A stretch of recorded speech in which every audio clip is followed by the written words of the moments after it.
Let me ask you a question. At this point in your life, are you still getting these calls? I could simply say you should be grateful if you're still receiving calls from mom and dad. But let's be honest, for most of us, that just doesn't hit hard enough. So how about this? Let's assume you have 80 years to live, which is a healthy average for most European countries as well as for the US.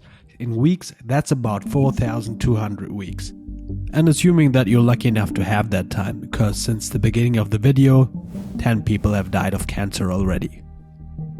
From growing up throughout your entire teens, you probably spent most of the time with your parents, more or less. But things change, because once you pass age 20, you will move out, study, travel the world, build your own life. So if you manage to see your parents for holidays, birthdays, and some family time overall, you realistically see them for about 3 weeks a year until they pass away. If your parents live another 30 to 40 years, you only have about 90 to 120 weeks left with them. In other words, by age 20, you will have spent more than 90% of the time you have with your parents. Most of the family time with your parents has already passed. All you can do is make the most of the remaining 30 summers you have with them. And for everything you love to do, everything you hate, there will be a very last time you doing it. The same goes for the people in your life, whether it's your best friend, your school friends, your girlfriend or boyfriend. For each and every one of these people, there will be a very last time you get to spend time with them. A very last moment to share with them. Do you remember those years as a kid? To be specific, the 300 weeks you've had from 6 to 12.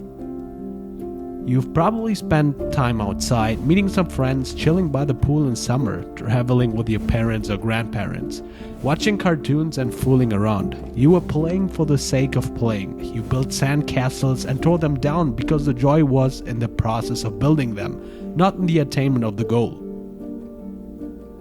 Now you're in your teens or 20s, a young adolescent, and you're starting to quickly use up those 500 weeks between age 13 and 24. You're starting a career, pursue a degree, enjoy student life, go all in on dating, try to see as much as you can of our planet, reach for the stars, and get first jobs that interest you. And that's great, because your early 30s are only a good 300 weeks away after passing 24. Make sure to celebrate life a little bit, because the wildest and most youthful times are only going to last another 6 to 10 summers. Imagine being 22 and knowing you will die by age 25 because of a random diagnosis or some tragic accident. And this shouldn't just be a phrase in a random YouTube video. Let it sink in for a moment. What would you do this year if you knew next year is never gonna come? Your last Christmas, your last party, your last workout, and your very last kiss. Right now, while you're watching this video, there's a 16-year-old boy in hospital, knowing that he won't make it to his 18th birthday because of a severe form of cystic fibrosis. There's a smart, friendly 17-year-old girl fighting for life, besides knowing she will never be able to graduate college, never marry, never have kids or travel the world. You are already blessed with something that some people will never have. Leaving those 20s once and for all, you're now trying to accumulate more money, and for that you sacrifice more time. Improve, work multiple jobs, maybe even start a first company. You take all these efforts to build a fulfilling career so you can retire early and enjoy life. All that only to get back that carefree childhood feeling you once had. As your life and career proceed, most people retire at age 65. If you live till 80, you will have 1,000 weeks left after retirement, free of work, not necessarily free of disease, and your body not being able to perform as it did in your 20s and 30s. That's why having 1,000 weeks at 70 isn't fully comparable to having that as a 25-year-old. That's a good reason to work on something you genuinely like to do. Work covers most of your precious life. It's 3,000 weeks. But that's how human beings function. As long as we are free to choose and have options, there's no reason to be concerned. The sense of urgency only comes into play when we realize it's not only about the doors in front of us that keep opening up. It's the fact that up until your early 20s, everything seems possible, including being fit and going out while binge drinking and inhaling junk food. But going through the late 20s into your 30s, you're starting to understand that things change and options decline. High school parties are done for you, and the probability of becoming an athlete quickly declines over the years. The decline of some options may be a good reason for the quarter-life crisis. It's life's way of putting you in place early on, saying, listen, your time is limited, treat it with respect. Talking about money is important, and if you deny that fact, then you either don't have any money or you have enough to realize it's not the ultimate answer. Yes, it's scary. The fear of not being able to provide for the people you love, the anxiety you feel every day because you don't know how to get through the month. But you know what's scary as well? Having dedicated most of your life to belong to the 0.1% that have it all, only to realize that you sacrificed more than you would have liked to. At age 20 or 25, when you thought money and success is everything.